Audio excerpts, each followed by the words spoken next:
All right, I want to start this class with a little movie clip from one of my very, very favorite films.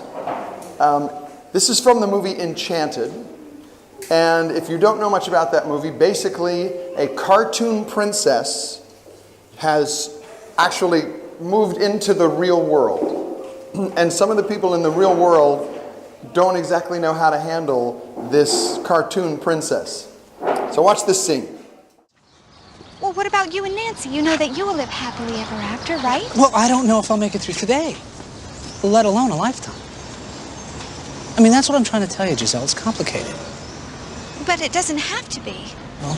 Not if she knows. Knows what? How much you really love her. Of course she does. We just don't talk about it every minute of the day, but she knows.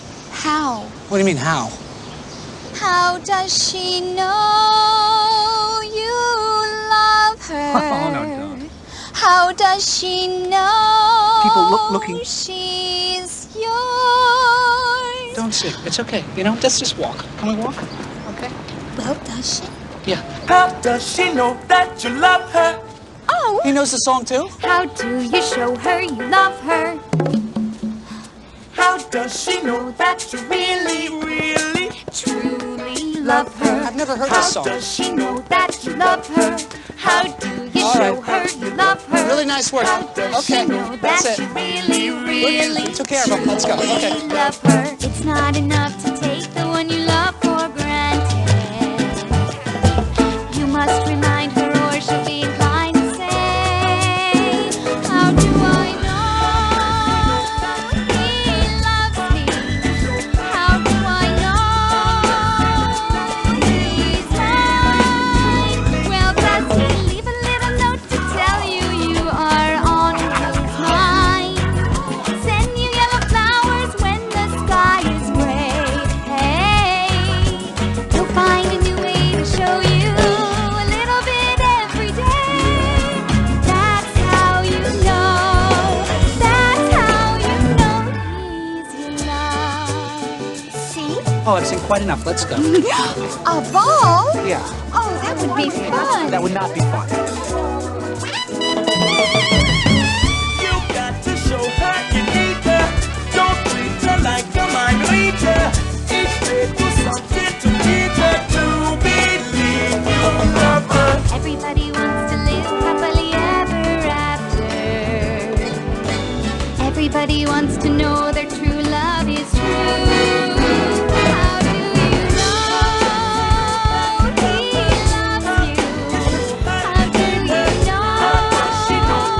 he's yours? Well, does he take you out dancing just so he can hold you close? I don't dance. Dedicated song with words meant just for you. Ooh. And I really don't sing. He'll find his own way to tell you with the little things he'll do. That's how you know. That's how you know he's your love. He's your love. Giselle! I've been dreaming. All right, I'll make a confession. Sometimes I wish my life was a musical. I wish that people would just burst into song. You go into the grocer and he says, "Would you like some bacon?" You know, just sing all the time. But the problem is, people don't just burst into song, right? Well, at least they don't usually just burst into song. Picture this. Moses and the people of Israel are coming across the desert. They are being pursued by Egypt. They come up to the Red Sea. The Red Sea seems to be an impenetrable barrier. With one miraculous thing, the sea opens up. They walk through the sea. Their enemy comes in where they have just passed. The sea closes up. Their enemy is wiped out like that. That's a pretty dramatic moment. What happens next? The people burst into song. There is a whole chapter about the people gathering up and singing together, and all the lyrics of he has thrown our enemy into the sea. And there's a moment, which we won't talk about, where a bunch of women with tambourines start singing and dancing. I mean, the whole thing is just amazing what happens, right? Here's another scene. Paul and Silas are in prison. They have been beaten. It's midnight. It's dark. They're surrounded by desperate people. What do? They burst into song. People do sometimes burst into song. They do sometimes worship spontaneously. Isaac, could you turn the vocal mic down just a little bit? Sometimes there's no better response than just to break out in song. But most of our worship experiences aren't much like that. Now, I've mentioned a couple times that growing up, I didn't get that much out of worship. And I think there were a bunch of reasons for that. One was, it was early. It was early on a Sunday morning, on the weekend. I was tired. In those days, I was in church clothes. Clothes I didn't wear any other time during the week except on Sunday morning. So I was already uncomfortable. I was in a pew. Whoever invented the pew should be shot. It is the most uncomfortable thing in the entire world. So let's take a bunch of people who are getting up really early and wearing weird clothes, and let's put them on the most uncomfortable chair in the world and expect them to have a great time. During the service, I remember thinking things like, oh no, that guy prays for 20 minutes. Or are we going to sing every single one of these verses? I think my experience in worship is not uncommon. Matter of fact, I think a lot of people don't seem like they're enjoying church very much. And it seems to be especially true of young people. Okay, whatever decade you're talking about, the complaints have always been pretty much the same. The songs are old-fashioned, the sermons are boring, the whole experience puts an almost unbearable load on a teenager's attention span. And so we're just waiting for something interesting to happen. And it doesn't happen often, but when it does, it's memorable. I remember one time my father was preaching. He was up in front of everybody. And he did not notice before he got up that his zipper was down. But everybody in the church, they noticed. And so there was a college student who thought, I don't want him to have to go through the whole sermon with his fly open. Somebody should say something. And so he kind of quietly walks up to the pulpit, and he whispers in my father's ear. And then he walks back down. And my father thinks for a minute, and he goes, a prayer request has just been brought to my attention. He says, let us bow. Well, that would have been good enough. But he kneels, zips up. What he doesn't realize is when he zips up, he zips his tie into his fly. So he's like this, and then he says, amen. And he starts to stand up. And then he has to say, we need to pray a little longer. I remember that service. That is forever in my memory. But most of the services that I've been to have been pretty forgettable. And I don't think it necessarily has to be that way. I believe that worship is meant to be an incredible, life-changing encounter with the Holy God. That worship is meant to be a precious moment of community.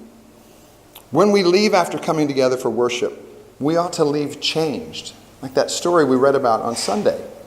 I'm a man of unclean lips. With this, your sins are forgiven. Who's going to go? Me. I'm transformed. What has just happened has made me a different person. Well, what I'd like to do this morning is maybe a little bit different. It's not as heavy as some of the stuff we've talked about, but I just want to look at a couple of aspects of worship to make sure that we all know what we're talking about. So the first thing I want to talk about is just the very word itself, praise. If we're not careful, that can be one of those churchy words, like sanctuary or redeemed, justified, atonement, that kind of thing. But the definition is actually pretty simple. The definition is the expression of approval or admiration. Truth is, that's something we all want. That's why I think we sometimes tend to overstate our accomplishments, because we want people to be impressed and say, whoa, you're something. I used to say when I first started teaching, I am the head of the music department at Michigan Christian College. Sounds pretty impressive, doesn't it? What I did not say was, I was the only person in the music department at Michigan. I was the head, the tail, and the in-between. That was it. But to say the head of the music department is much more impressive than just say, I teach at a college.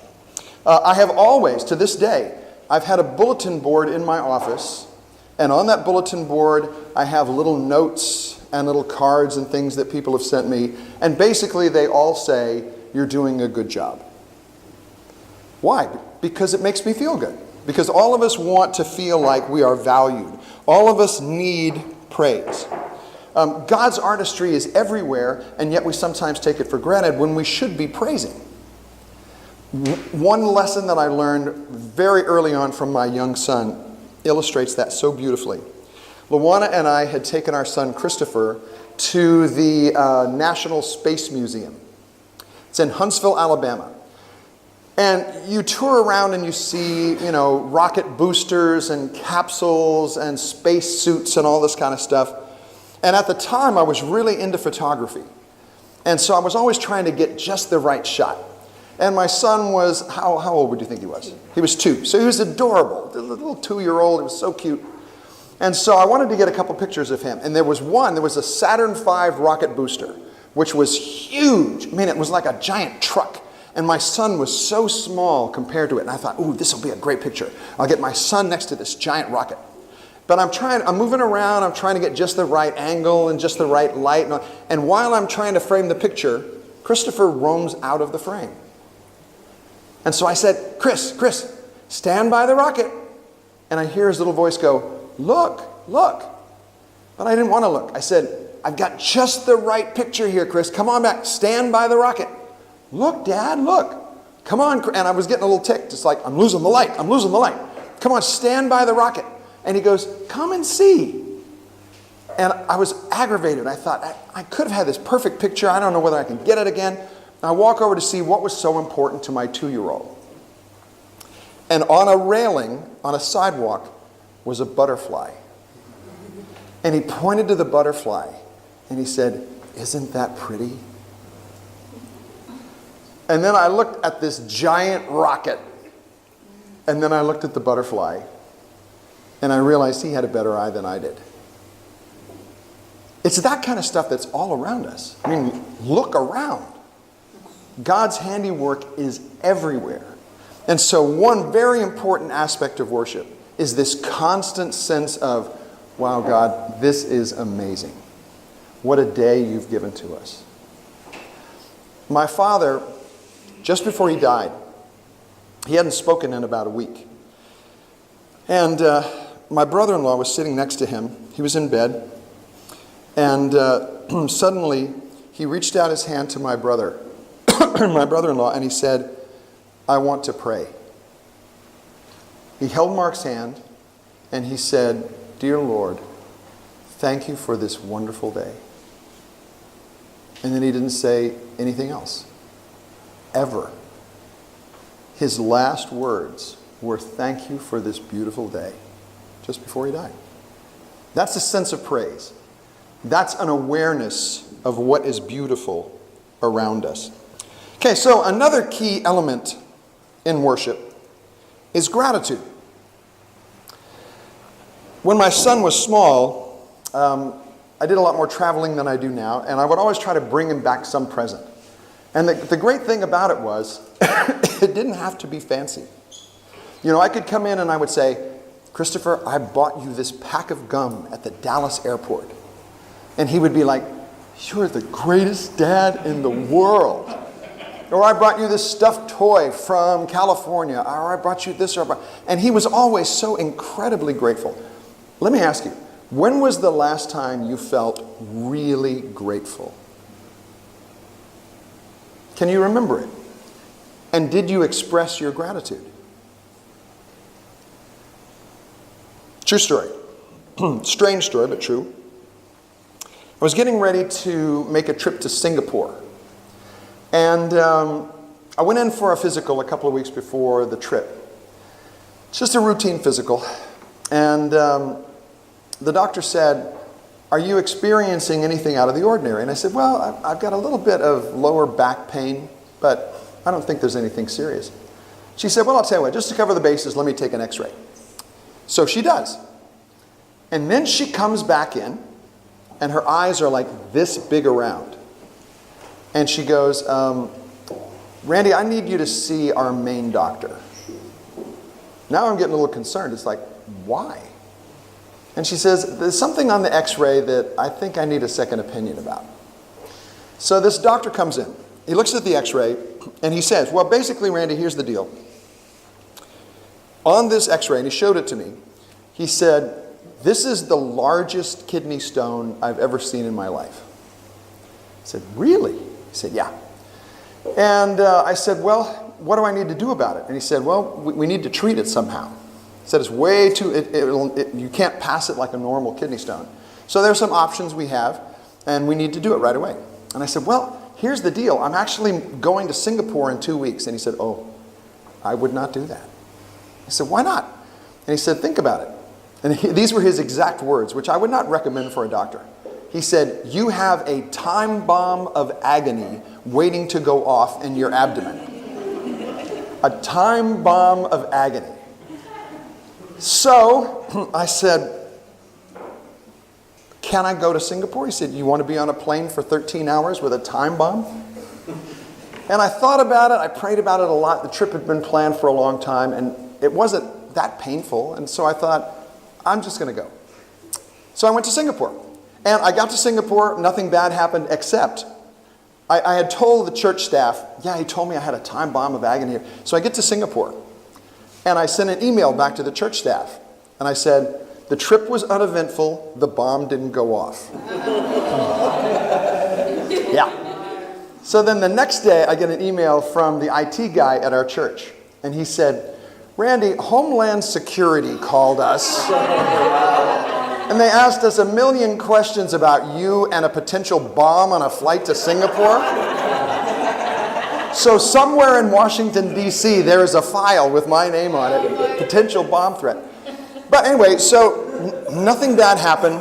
I came back, and to be honest, I just kind of ignored it and let it go on for a while. Finally, it really did get to where it was very painful. And so I go to see this doctor, and he says, yeah, here's what we're going to do. And what I had hoped was, do any of you remember the movie Fantastic Voyage, where they shrink a submarine, and then they inject it into a person's arm, and the submarine goes through the blood veins and all that kind of stuff, and shoots with lasers? And that's what I was hoping they would do. Apparently, that is technology that's not around yet. So instead, he goes, what we're going to have to do is, we're going to basically put a tube in your back, and then put a laser in there, and we're going to blast it up. He said, should take about 45 minutes. I said, oh, okay. I remember waking up. The doctor comes in. He's a little 70-year-old Jewish man named Dr. Rotenberg.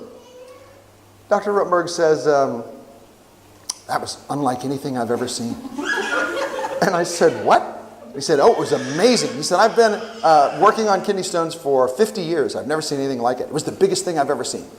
And I said, well, you know, and he looked really excited. I said, I'm glad you had a good time, but did you get it all? And he said, oh, no, it was enormous. And then he said, at one point, an hour in, so this thing that was supposed to take 45 minutes actually took over 2 hours. He said, about 45 minutes in, we started to smell smoke. And we turned around, the laser was on fire. He said, You burned up our laser. We had to bring in a second laser to finish this thing up.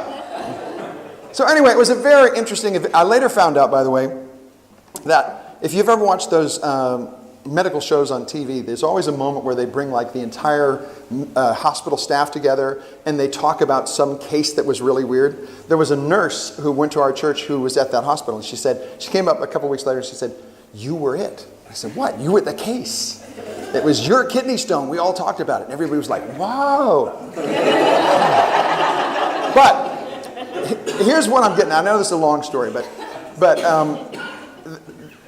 it didn't go quite as smoothly as they had thought. And so I've got this tube in my back. And he said, "Oh, we'll probably have to keep the tube there for like 5 days." And the tube ended up staying in my back for 5 weeks. So for 5 weeks, I couldn't take a shower. I couldn't really sleep. I couldn't lay down because there was a tube sticking out of my back. It was very uncomfortable. I grew more and more miserable, more and more miserable. They kept trying different things. They didn't work out. Finally, at one point, 5 weeks later, the doctor said, "We've checked all the scans. We've checked all the x-rays. We think it's okay. Do you want me to remove the tube?" And I know this sounds kind of silly and trite, but the gratitude that I felt towards him when he said that. I wanted to hug him. Oh, I wanted to hug him so bad. But he was like 4 foot tall, weighed like 100 pounds. I would have killed him. So instead, I turned into my son and I said, "You are the greatest doctor on the planet. Thank you. If I have another child, I will name that child after you. Boy or girl, I don't care." I was so incredibly grateful. I was so thankful. Well, I think that's the way it is sometimes with believers. We have all this good stuff happening to us all the time, and it's easy for us to take it for granted. And what I want to encourage you to do is find moments to look around and just say, "Thank you. Thank you for the people in my life. Thank you for this beautiful country. Thank you for the gift of life itself. Thank you for children. Thank you for all that you have given to me." All right, another thought. Worship should be characterized by joy. I've already said that there are several people that I have witnessed over the years that didn't seem to enjoy worship very much. I believe that whether you're a church person or not, all of us are looking for happiness. Everybody is. I also believe that the only true joy comes from God. We've mentioned a couple times that our son is a recovering drug addict. Our son is also a recovering drug addict who just doesn't have room in his life for God right now. And it breaks my heart because he seems so sad and lonely so often. He doesn't know the joy that can come from a relationship to God. He doesn't know what it's like to have people who care about him and who love him and who feed into his life. He's missing that joy. And yet in Scripture, over and over again, we hear these statements of joy. Psalm 16:11, "You will fill me with joy in your presence, with eternal pleasures at your right hand." Psalm 30, we've turned this into a song. "You've turned my wailing into dancing. You removed my sackcloth and clothed me with joy." But sometimes, though, even though we know what joy is supposed to be, we don't truly experience it. Give you an example. I was directing my choir, and we were singing a song, an old American spiritual called "Plenty Good Room." And so the whole choir is singing, "Plenty good room, plenty good room, plenty good room in my Father's kingdom." And I'm very focused on getting just the right notes, just the right rhythm, all this. Well, suddenly one of the bassists starts laughing. Well, that was not acceptable at all. And so I stopped the whole choir. And what I'm sure must have been a shocking and rather embarrassing moment, I said, "Would you like to share with the rest of the choir what you find so amusing?" Shaming tactic. Used a lot. I'm sorry I did it. But he said, he seemed totally stunned that I would stop. And he said, "Well, I was thinking about the words. There's room for everyone in heaven. It just made me so happy. And I just started laughing. Isn't it great? That's one of those instances where the student teaches the teacher. I mean, I had sung that song 100 times, but I'd never thought of it the way he did. I had never thought about that kind of joy, and I'd certainly never sung with that kind of abandon. And sometimes that kind of abandon is totally contagious. Another choir story, we had a boy in our choir who was singing a song called Set Down Servant. And the choir goes, set down servant, set down servant, set down. And then it goes to, the whole choir goes, hum. And the soloist goes, stop and let me tell you about the chapter 1. Dum, dum, dum, dum, dum. Long solo, lots of words. Well, this guy's mother came to a concert. And we were performing that song. It was the first time she'd ever heard her son sing. So I'm so excited, oh man, this is wonderful. Mark's going to be able to sing this solo and his mother's going to love it. And we do the chorus and we go, hum. And he went totally blank. Completely blank. But instead of just sort of stopping or looking at me or whatever, he just started making up stuff. And so he had all the facial expressions and everything.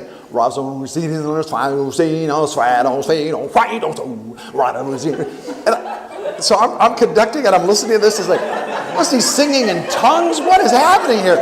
But he was doing gestures and all this kind of stuff. And it was so joyful that even though you couldn't understand a word, he got the biggest applause of the whole night. And when the concert was over, his mother came up to me and she said, oh, I love that. And I said, I'm so glad that you got to hear your son sing. And she said, oh, it was wonderful. She said, but can I give you a tip? The choir was a little loud. I couldn't really understand his words.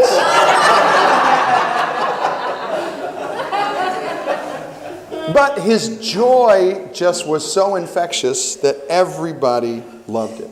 And I wish all of us had that kind of abandon, that kind of joy when we worship. So we've talked about praise, we've talked about gratitude, we've talked about joy. One other thought. A part of worship that is often neglected is lament. If you think about it, we've mentioned it before, half of the Psalms are laments. Half of the Psalms are, where are you, God? Half of the Psalms are, my heart cries out to you. One of my favorite visuals in the Psalms is my heart melts like wax.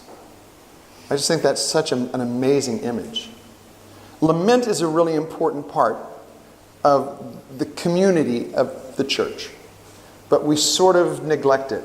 Partly because it's sort of depressing. Who wants to have a lament in the service? But here's the reality. On any given Sunday morning or any time anybody comes together, some people are singing songs of joy. Some people are sad. In fact, they're broken.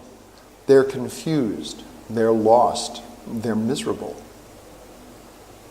What do those people do? I had a guy come up to me one time after an especially upbeat service. And he was very honest, and I was glad that he was. He said, Randy, I love you. But I have to admit, sometimes when we sing just all these happy, clappy songs, I just want to throw something at you. He said, no offense, but sometimes I just don't feel like shouting hallelujah. A person who comes to a worship experience feeling broken is desperate for something, is desperate for an experience with God. And if they leave empty or even more depressed than they were when they came, then the experience hasn't been valuable to them at all. That's why I think it's so important for us to make room for the reality of sadness and brokenness and pain in our worship expressions. That's why, for example, I love, excuse me, a lyric like Matt Redman's Blessed Be Your Name. Okay, that's a song that acknowledges both extremes, right? Blessed be your name when the sun's shining down on me, when the world's all as it should be. Blessed be your name. Okay, that's for all the people who are in a good place. Here's the rest of the verse. Blessed be your name on the road marked with suffering. When there's pain in the offering, blessed be your name. Every blessing you pour out I turn into praise. And then that powerful bridge, you give and take away. You give and take away. Still I will say, blessed be your name. All of those wonderful laments end with that expression, still I will praise you. I want to play you a song that Zoe recorded quite a few years ago now. I'll tell you a little bit of the story. We'll listen to the song, and then I'll give you a little postscript on it. At one point, Luana and I were really feeling pretty hopeless about our son. We just didn't see any possible future. We weren't sure whether we'd get a call that said he's in jail or we'd get a call that said he's dead. We weren't sure we'd ever see him alive again. We just didn't know. It was a very dark, very deep time for us.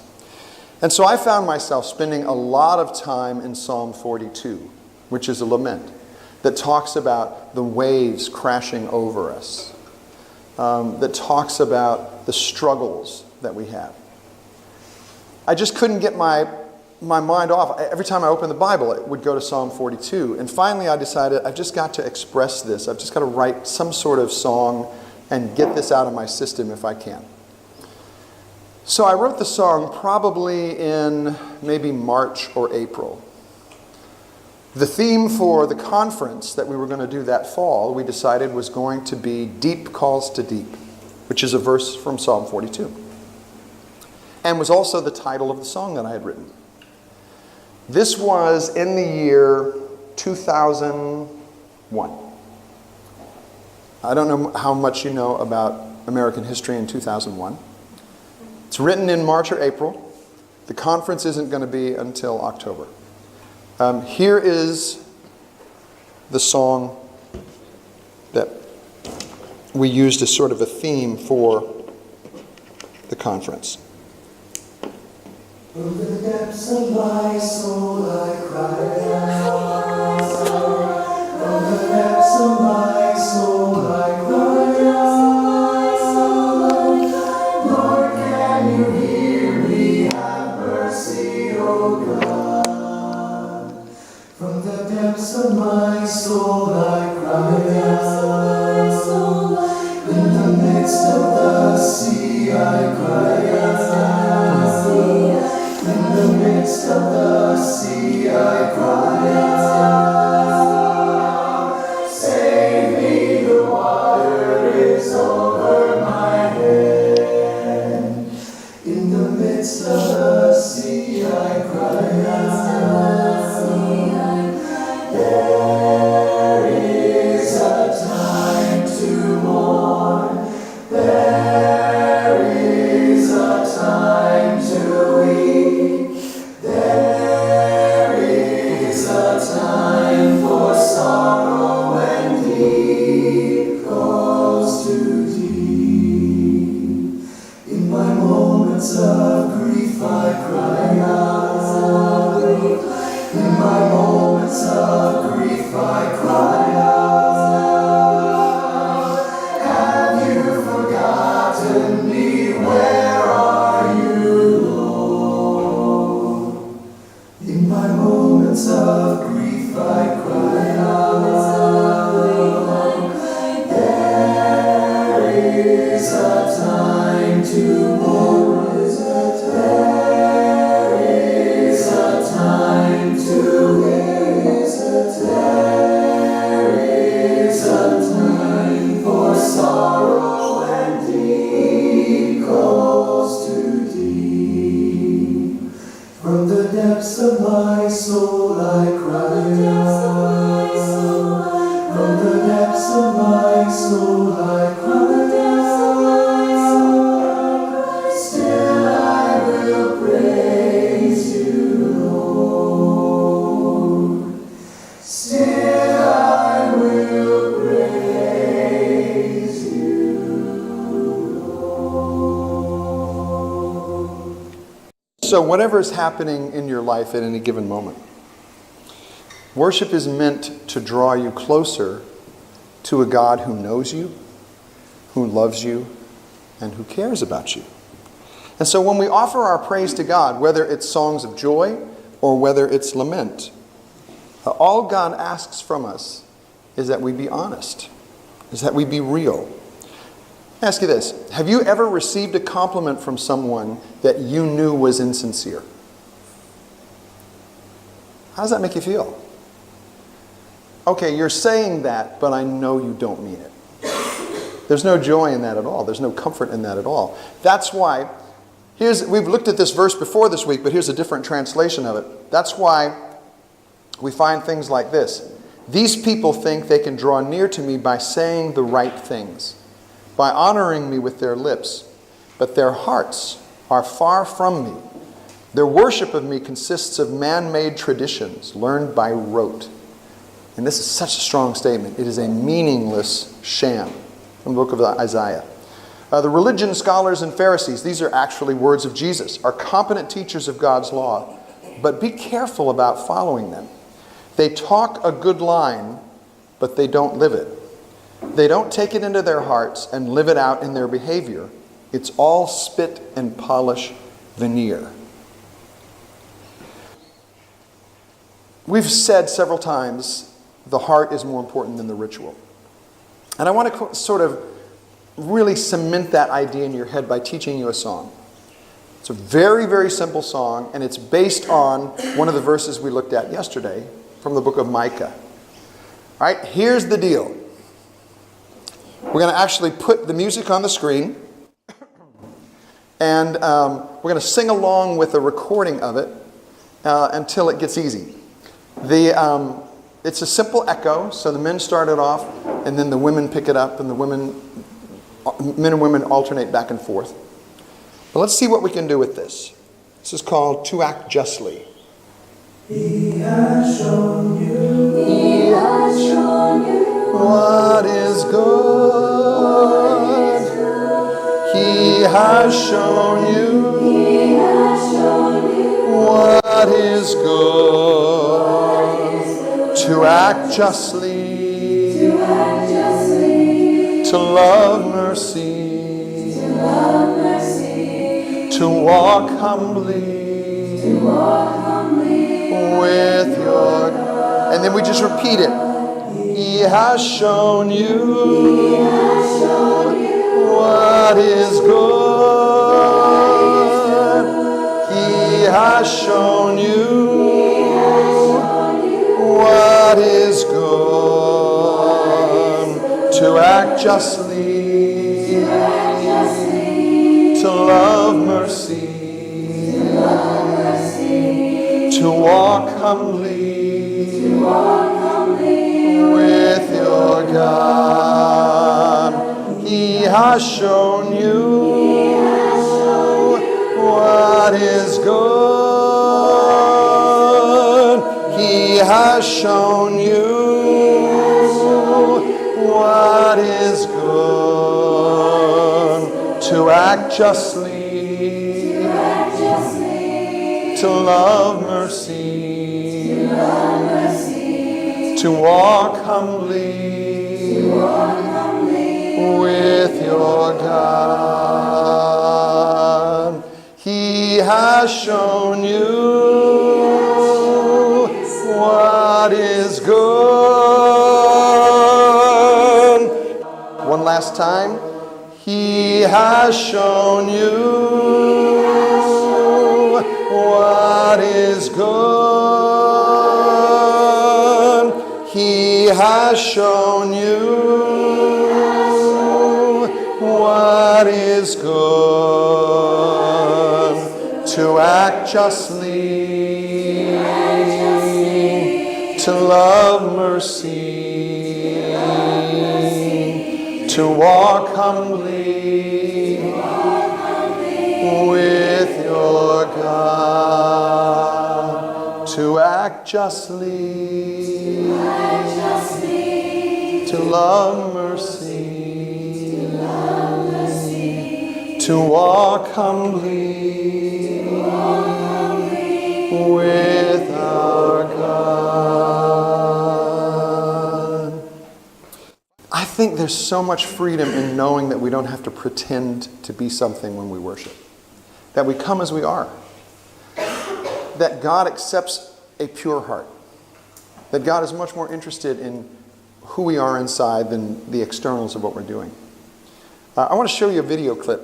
Some who were at the worship leader workshop we did on Monday have seen it. It's one of my favorite things to watch. I want you to notice this fellow comes without any pretense at all. And he does something kind of remarkable. And I want you to pay special attention to how what he does impacts the people around him. The next contestant, the world of showbiz seems a million miles away. It's Paul, a mobile phone salesman from South Wales. One day, I tell my friends, my dream is spending my life doing what I feel like I was born to do. Paul, what are you looking for today, Paul? To sing opera. I've always wanted to sing as a career. Confidence is always been a sort of difficult thing for me. I've always found it a little bit difficult being completely confident in myself. Okay. Ready when you are.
So you work at Carlton Warehouse, and you did that. I wasn't expecting that.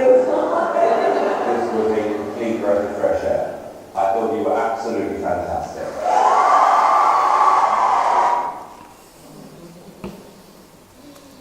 I just love that clip. And I love watching people's faces as they watch that clip. Because you were like the audience. You know, there were people whose kind of jaws just dropped, and a tear or two was wiped away. To get Simon Cowell to say what Simon Cowell said. Whoa. I think what's magical about that, it's just so real. There was no question in anyone's mind that he loved what he was doing and that he was totally real. I think that is the ideal when it comes to worship. For us to just be so in love with God and so happy to be with brothers and sisters and so thrilled to use whatever gift God has given us. That can transform a church. That can transform a world. When people come into our assemblies and they see us worshiping like that, maybe not with that particular song, but with that kind of authenticity, they are naturally going to be drawn to that. People are going to say, I have a hole in my heart. There's something that I'm missing, and I want that because they seem to have it. That's part of the secret to worship. We're going to take a break, and in the next little bit, we're actually going to give you some very practical tips on how to live a life of worship. We've talked a lot about assemblies and what happens on Sundays and things like that. We're going to talk a little bit more about living a life of worship. We'll see you then. Glorify thy name. in all the earth.